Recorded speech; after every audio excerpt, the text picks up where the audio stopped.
Professor Denis Molino, nós estamos aqui no Centro Cultural Banco do Brasil para acompanhar aqui, visitar a exposição do Vassily Kandinsky, Tudo Começa Num Ponto.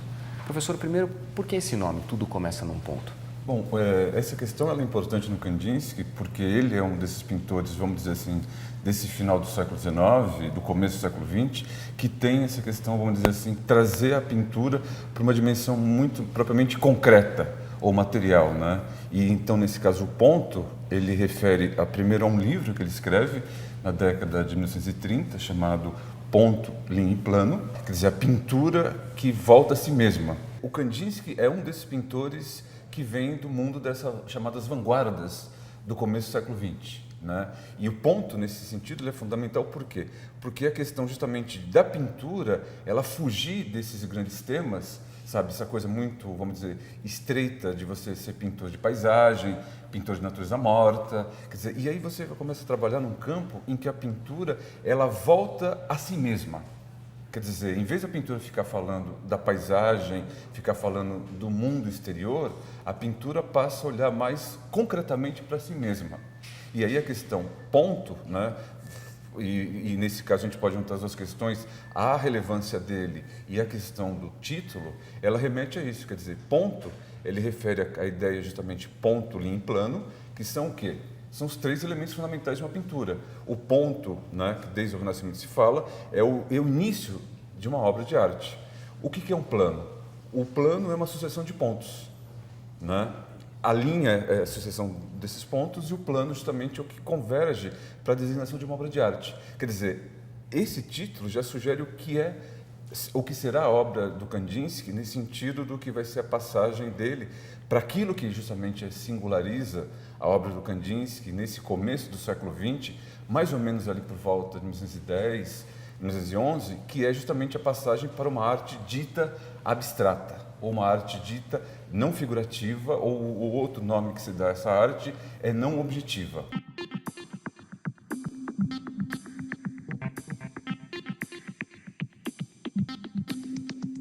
Então a carreira dele, do Kandinsky, ele nasce em 1866, ela começa justamente num período, digamos assim, desse final do século XIX, né, que ele vai, digamos assim, se interessar de maneira amadora por pintura, quando ele vê uma pintura do Monet, né, os Montes de Feno do Monet, e ele tem uma espécie de abertura, inspiração para sair, quer dizer, ele tem 30 anos já, né, quer dizer, não é um pintor que começa cedo.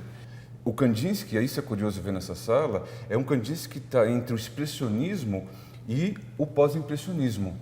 O pós-impressionismo o que era? Aquela arte que vinha a partir do Monet, que ele próprio declara, né, a primeira inspiração, quando ele vê uma exposição com um quadro de Monet, Os Montes de Feno, né? Quer dizer, aquela ideia de que você tem uma pintura ainda de paisagem, mas que você tem aquela luz, né, que o Monet fazia a ideia das séries, quer dizer, é o mesmo assunto, ele colocava o cavalete diante do mesmo motivo, e o motivo é, em geral, pretexto, o Monte de Feno, né? E ele vai pintando o mesmo motivo várias vezes, usando luzes diferentes, estações. Então ele vai compondo uma série de obras.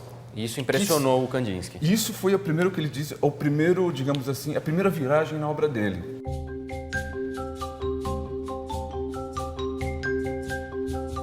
Isso é curioso, por exemplo, porque aqui na nossa frente é uma tela sobre São Jorge, né? Isso é um tema interessante porque, vamos dizer assim, o Kandinsky, quando ele chega em Munique, em 1900, que é uma cidade importante dessa efervescência cultural europeia, ele vai se interessar por aquilo que vai ser, por exemplo, os chamados expressionistas alemães.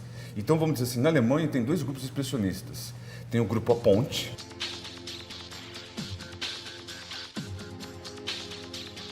que ele tem uma participação pequena, que é um grupo importante de pintores alemães, mas ele vai desenvolver na Alemanha um grupo importante, né, que é o chamado Cavaleiro Azul.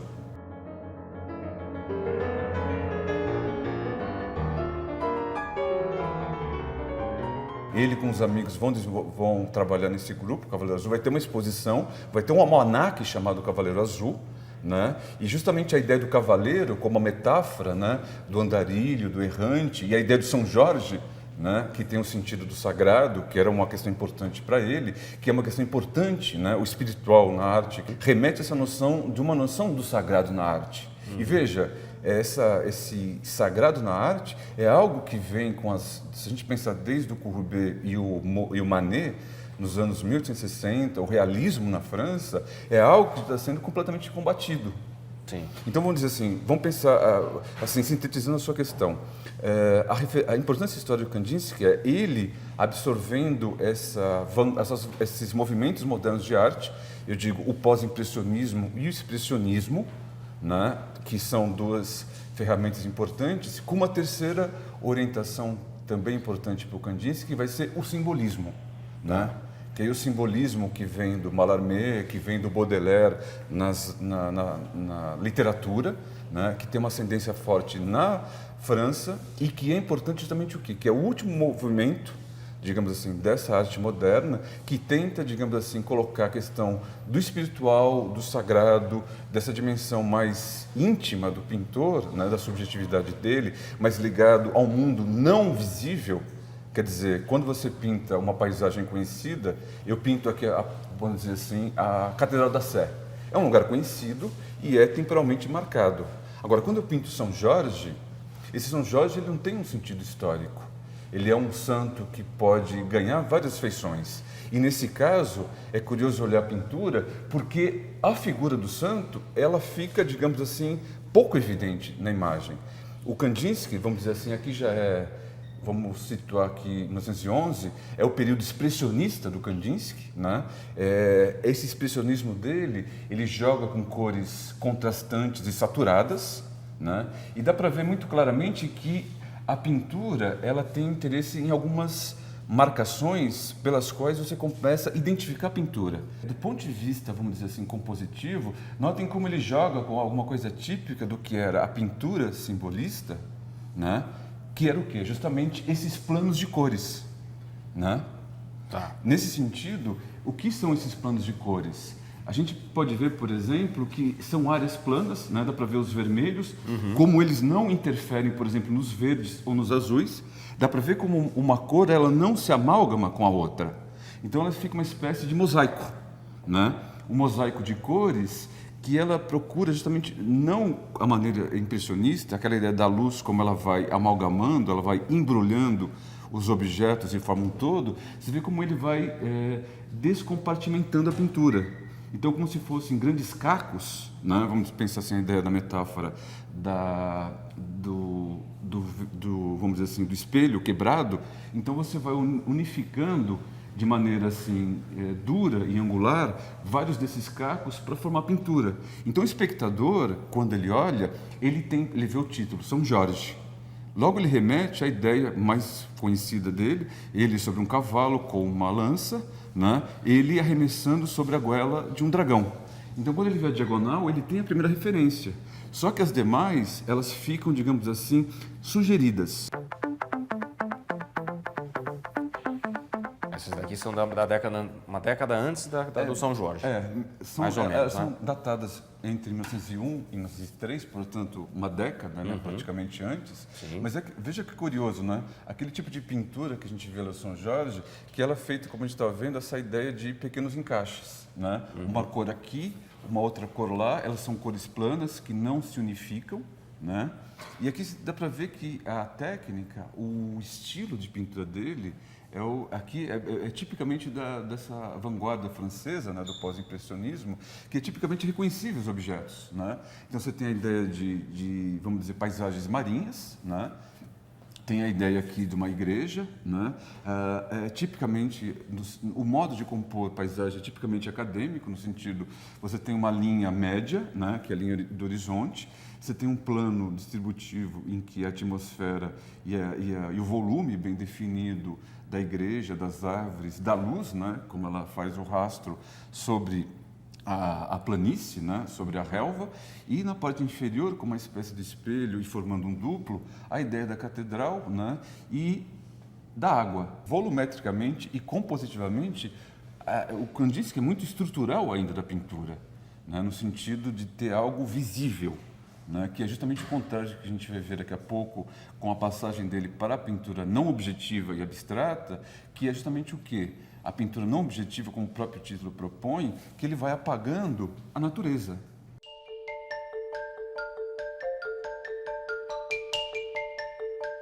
Bom, professor, aqui no segundo pavimento há duas obras importantes do Kandinsky, é isso? E aqui é justamente importante para a gente ver o que singulariza o Kandinsky em relação a essa pintura moderna.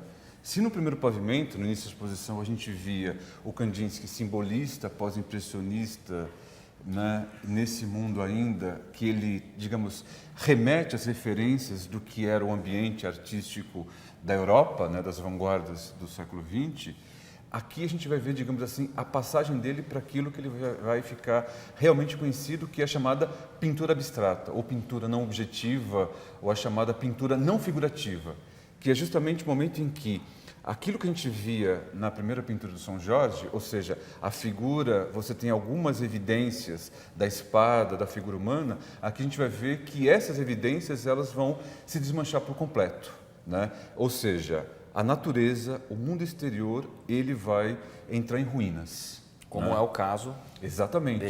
dessa obra chamada Improvisação 34. E aí você vai para ver os títulos, e aí é curioso observar, se a gente viu uma pintura anterior, como a gente disse no começo, a gente viu uma natureza, a gente viu um retrato, a gente viu uma natureza morta, ou seja, havia sempre uma evidência de alguma coisa exterior que a nossa experiência reconhecia e no quadro a gente verificava, aqui ela perde, né? Porque o que é uma improvisação, né?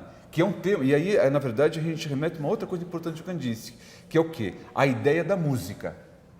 Quer dizer, ela sai da referência da natureza, daquilo que se vê, e ela parte de um outro elemento que é aproximar a pintura da música. E quais eram as referências musicais dele?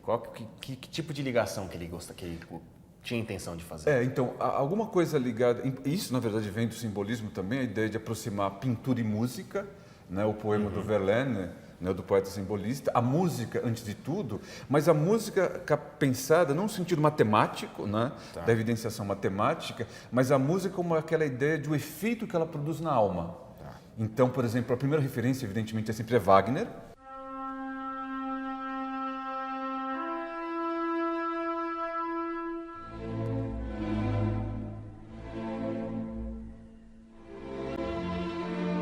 Isso desde os simbolistas, quer dizer, qual a imagem que produz ao ouvir uma sinfonia do Wagner?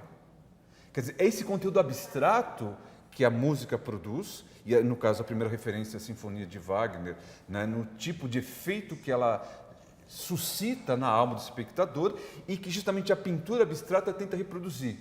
E por isso a ideia do improviso ou da improvisação como tema de pintura, que ela sai do conteúdo natural, quer dizer, não é mais São Jorge, não é mais uma paisagem com igreja, mas sim uma improvisação. A imagem, justamente, se você se aproxima da música, ela tem essa ideia de um conteúdo subjetivo. Então ele vai pensar a questão, por exemplo, entre cores quentes e cores frias. Você vai buscar a ideia de balanço, né, para ver, olha, os negros que aparecem como uma grande mancha, né, de um lado, vão aparecer do outro. Então você tem a ideia de um peso e um contrapeso. Você tem a ideia de cores quentes, né? Por exemplo, aqui esses amarelos, né, o vermelho, e você tem as cores frias, né, esses verdes. Então você vai vendo que as mesmas cores elas vão aparecendo em vários lados. Então você tem a ideia de um peso e contrapeso. A ideia de buscar as mesmas coisas em lugares diferentes para você repropor a ideia do que justamente constitui um balanço, uma simetria desses elementos. Só que então você substitui o que era figura humana, o que era árvore, na pintura figurativa anterior, por manchas e linhas. Ele sai daquilo que ele vê, mas para aquilo que ele sente. Então, justamente, a metáfora sempre é não visual, mas sensorial. É aquilo que capta esse espírito, né, o Geist, como ele diria lá no alemão, esse espírito que é esse sentido da sensação primeiro que ela produz, e a pintura vira essa espécie de grande subjetividade. Professor, o senhor diz que a partir do momento que a arte realmente há essa ruptura do abstrato, como fica o espectador nesse momento? O espectador, a pessoa, o crítico, e não só a pessoa que gosta de arte, mas também o crítico de arte.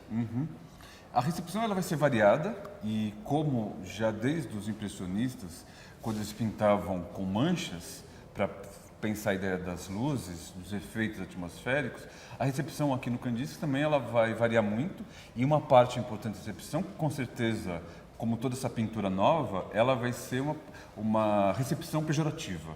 Muitos achavam que isso não é pintura, sabe, é mancha, borrão, garrancho, e que, portanto, o pintor deve voltar ao ateliê para acabar.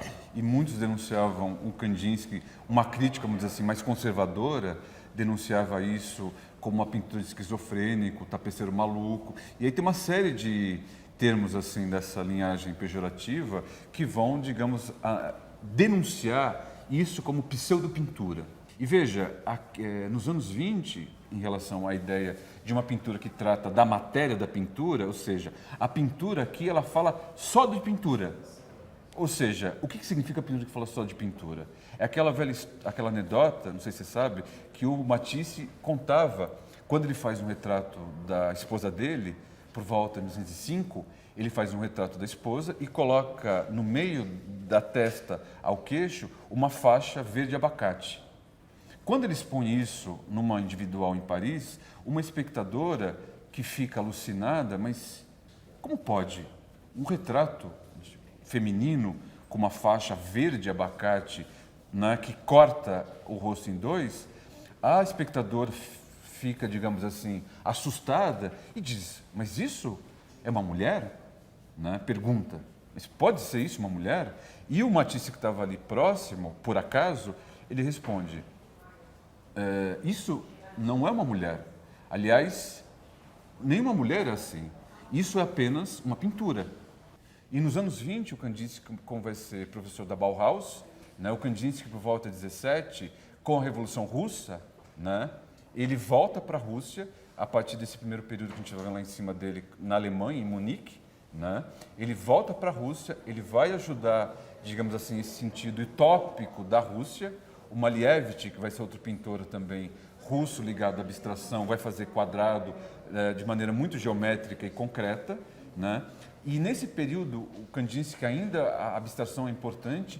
Aqui vai apontar para os anos 20, que ele vai para Bauhaus, ele vai sair, enfim, não vai dar muito certo, ou não vai se prolongar muito a experiência dele na Rússia da leninista, né? Nos anos 20, ele aceita o convite do Gropius, ele vai para a Bauhaus, em Dessau, a escola da Bauhaus, né, a famosa escola da Bauhaus, e ele vai desenvolver esses temas. Né?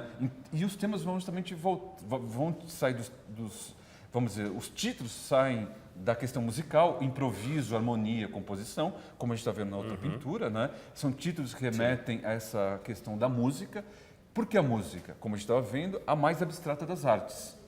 Né? Que ela tem um conteúdo emocional que é inerente a ela própria e que justamente o espectador ele também deve, de algum modo, ser tocado por ela. E aí, digamos assim, o critério para uma pintura abstrata, ela não é mais a equivalência com aquilo que você vê na natureza, mas é a força que ela tem de tocar subjetivamente o espírito do espectador. Para que ele próprio, como se estivesse ouvindo uma sinfonia de Wagner, ele também pudesse ser suscitado por imagens e sensações.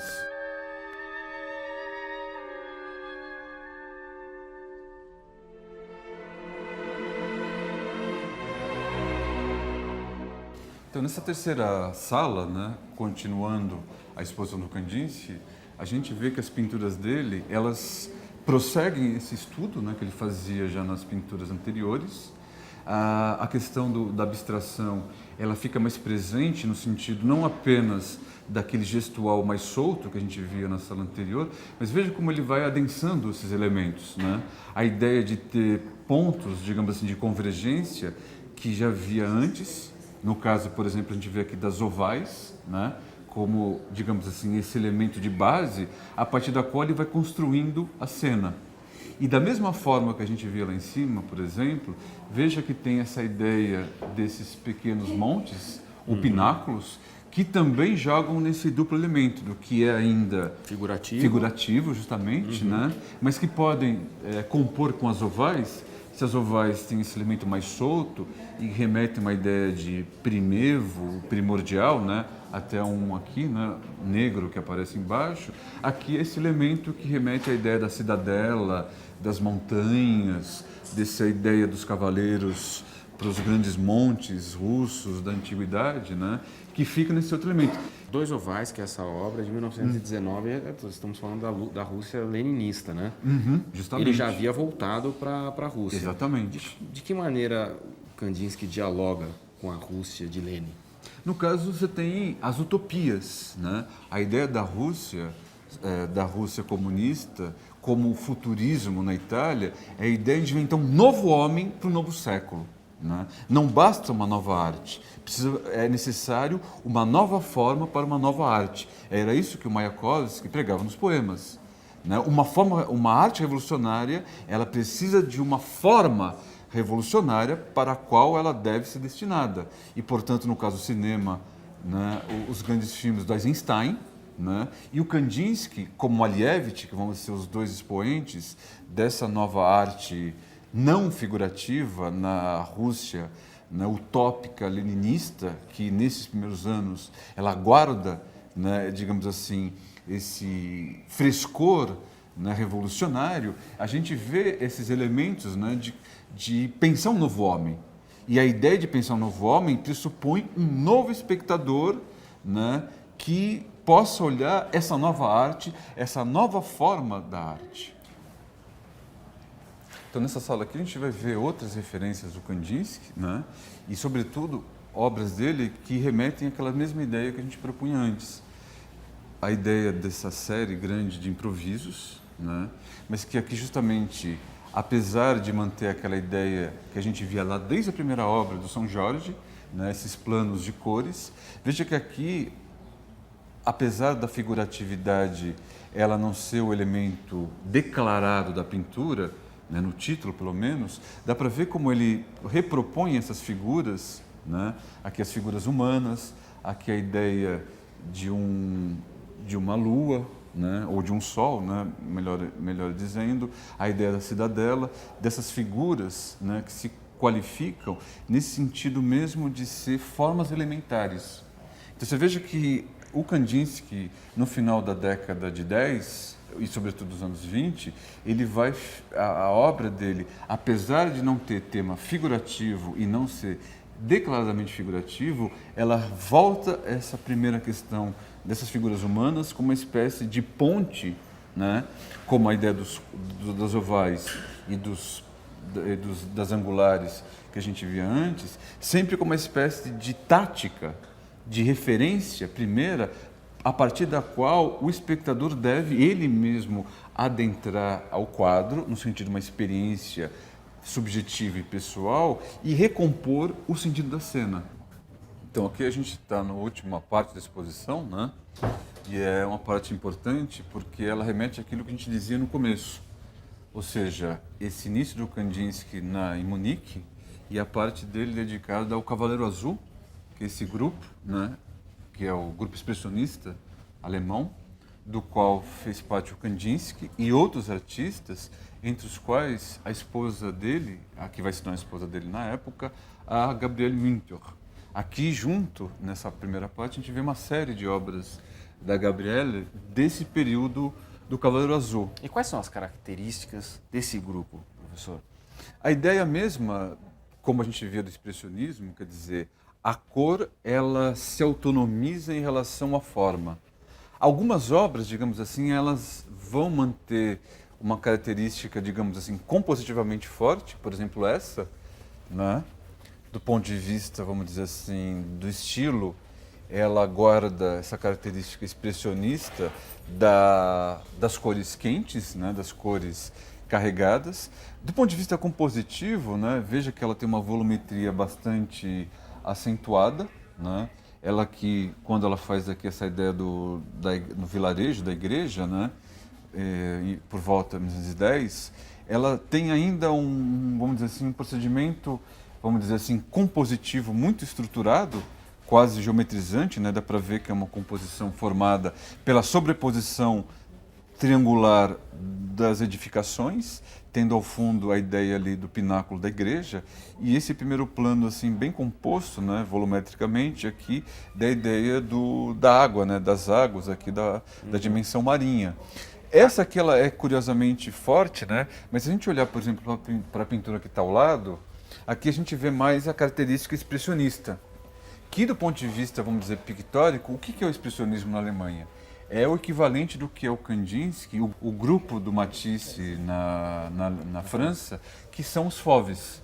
O fauve, né, a ideia em francês esfera, que é uma remissão propriamente à agressividade e à relevância que a cor adquire. Né? Então a gente vê, por exemplo, aqui, como no caso ela tem, como na composição aqui anterior, essa evidenciação volumétrica da cena, e aqui no caso a ideia aqui dos troncos de árvores no primeiro plano, né? Como elas têm uma ascendência muito forte, mas esse jogo entre o elemento natural, que são as árvores, né? Que são os troncos das árvores, e no caso a edificação ao fundo, cujo telhado tem essa tonalidade já que é discrepante com o natural, né? Essa tonalidade, vamos dizer assim, violeta, né, ou violácea do telhado, que remete um pouco à própria cor dos troncos no primeiro plano, que ela já vai considerando uma cor que se ausenta ou que ela desgarra do natural. Né? Ou seja, a cor que se autonomiza em relação à forma. E um amigo do Kandinsky desse período, aqui a gente vê nessa parede uma série de retratos, né, o Alexei von Janlinsky, você vê como essa questão da cor autônoma ela é presente. Né? Por exemplo, olha aqui esse último retrato, né? Ou essa fisionomia, né? Retrato consideraria a ideia de alguém que posa. Você veja que basicamente ela talvez não seja a ideia de alguém que posa, né? Apesar de ser uma fisionomia, mas olha como essa questão da autonomia da cor. Né? Primeiro, a tonalidade de pele é dourada, então ela já foge do que seria uma naturalidade de cor de pele. Segundo, os olhos, né, têm essa agressividade da cor mesma, de um azul mais intenso, e junto, né, as órbitas oculares, esse verde que também aparece como sombra na parte inferior do rosto e também em passagens do próprio cabelo. Então veja como aqui essa cor ela se descola daquilo que a gente as considera mimeticamente natural e elas se autonomizam. Por exemplo, uma referência que vai ter um pouco depois no Brasil é a própria Anita Malfatti, né? Nessa mesma chave expressionista.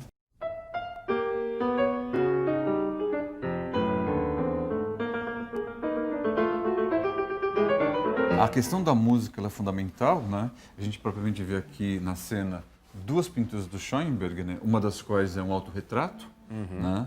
E que justamente o Schoenberg, como um amigo, um interlocutor propriamente do Kandinsky, né? Que até escreve textos, e um dos quais é publicado no Almanac, né? Do Cavaleiro Azul, né? O grupo do Kandinsky, e essa questão que a gente falava anteriormente, de como a música e pintura elas têm analogias, né? Essa ideia da ressonância, de buscar uma espécie de arquitetura própria da pintura correspondente a uma arquitetura própria de uma partitura musical. E que nessas ressonâncias, nessas vibrações espirituais, um acorde musical ela tem uma referência musical. Desde o final do século XIX, essa ideia de correspondências, né? E que justamente abre o campo sensorial para essas experiências múltiplas. E por isso o Schoenberg, como interlocutor do Kandinsky aqui, ele é uma presença fundamental, né? O Scriabin, o compositor russo, né? Que tinha a ideia de não só fazer composições, o Prometeu, né? Como é uma das mais famosas do Scriabin, mas justamente pensar a ideia das sinestesias. Dizem, né, enfim, eu não sou conhecedor de música, mas tem relatos de que ele, em algumas composições, ele projetava cores junto com essas composições de Scriabin para remeter essa ideia sinestésica.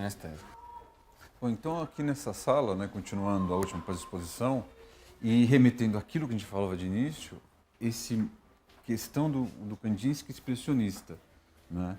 essa pintura é curiosa porque a gente vê justamente como a cor ela é agressiva, né? É uma cor basicamente dominada pelos dourados, e como a mesma cor que ela está na fachada das residências, ela própria está na montanha, né? Nessa elevação, e também se faz ao fundo. Quer dizer, o que importa na pintura expressionista, como no Matisse, que é o referente, como a gente disse, na França, é justamente como a importância da cor ela supera o objeto e determina a forma. Quer dizer, se a gente fosse usar um correspondente musical, nessa partitura, né, o Dó maior aqui é o quê? É o dourado que compõe a cena e que pela orquestração dos dourados, as outras cores que aparecem na cena se determinam a partir desse tom ou dessa cor primeira. E essa mesma ideia, se a gente olhar melhor, ela se faz presente nessa outra pintura aqui na frente, né? Só que nessa ela tem, né, de novo, essa importância aqui do dourado, que na verdade, como cor predominante da obra, remete ao Van Gogh. Pense lá desde os girassóis do Van Gogh, né? Já tem ali como cor de base da paleta o dourado, né? O amarelo cromo, né? Como o Van Gogh gostava. E nesse caso, veja como ele é aqui menos relevante, no sentido que ele compõe com os verdes da paisagem, mas veja como aqui, nessa paisagem de Murnau, né, lá da Alemanha, em 1909, veja como aqui a figura ela vai se derretendo. Ainda que a gente veja evidenciado ou semi-evidenciado aqui a ideia da natureza, das árvores, né, da ideia da paisagem, olha como a pincelada evidente, a textura, ela vai liquefazendo a forma, de modo como elas ficam campos de cores que se autonomizam na retina do espectador. E nesse mesmo sentido, a gente vê esse modo como a forma se desmancha, a gente pode pensar na ideia aqui dos objetos do Kandinsky, né? Claro, aqui a gente pensaria já numa ideia de artes aplicadas, porque veja, o objeto aqui, né, no caso, são xícaras, né, e que interessam nesse sentido a xícara e o pires, né, no modo como ele trabalha. A ideia é justamente como você opõe essa ideia do decorativo do objeto, que é algo que vem do simbolismo no fim do XIX, mas que ele se atém a essa formação, que é curioso porque quando ele faz isso nos anos 20, e depois, 4 anos depois, ele está na Bauhaus, na escola do Gropius, né, na Alemanha, lá em Dessau, que justamente uma das questões da Bauhaus é essa ideia da decoração, do design do objeto. Bom, e no caso aqui, a última grande obra do Kandinsky, e grande no sentido até do formato, você viu que a gente não teve obras de grande dimensão no Kandinsky, né? E também ele não era alguém que se interessava por composições monumentais, né? Mas essa já é um formato razoável. E como naquelas anteriores que a gente via de Murnau, em que a cor predominante vinha lá do Van Gogh, que era o dourado, aqui a gente vê que ele vai começar a repensar tons dominantes. No caso aqui, como o próprio título propõe, no branco, né? O que é esse sentido? Então a gente vê o fundo, né, que domina e se impõe, e como esse jogo, desde a primeira composição, a gente vinha, né? Cores quentes com cores frias, formas angulares com diagonais. Então ele vai pensar, isso é curioso no Kandinsky, que ele vai transformar a pintura abstrata em acadêmica. O que era o acadêmico desde o século XVII, a arte acadêmica? Quer dizer, simetria, ordem e proporção. Então, é uma narrativa em que você tem sempre uma figura em primeiro plano, protagonista, uma cena religiosa, por exemplo, Cristo na cruz, e junto a ela você tinha as figuras dos outros participantes, né, do martírio de Cristo. Esse mesmo sentido acadêmico da pintura figurativa, ele vai elaborar na pintura abstrata.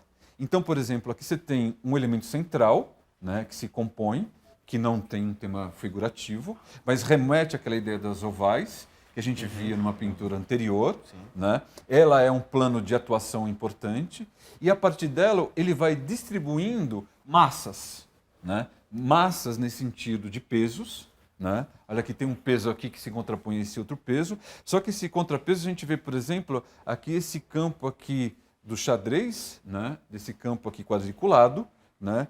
Que é uma entrada forte para a pintura, que ela tem um contrapeso na parte superior. Então, quer dizer, você está sempre pensando modulações.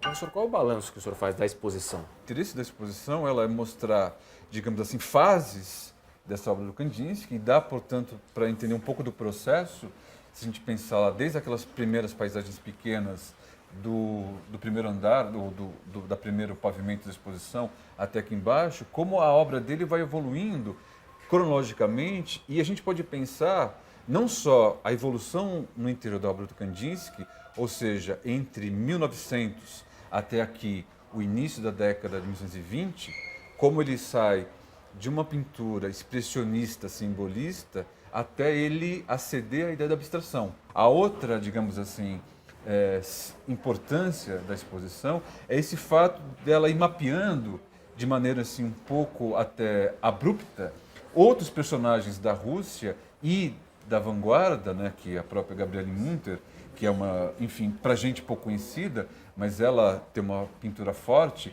nessa ascendência expressionista que compõe um quadro panorâmico, uma cenografia de fundo do que é essa relevância da Gabriele Munter, de um compositor como Schoenberg aqui, né, numa chave pouco conhecida que é ele como pintor, né, que já que o interesse dele é declarado é a música, que compõe um quadro de época, né, da Rússia e da Alemanha, né, como esse, digamos assim, como uma parcela importante desses movimentos de arte do início do século XX.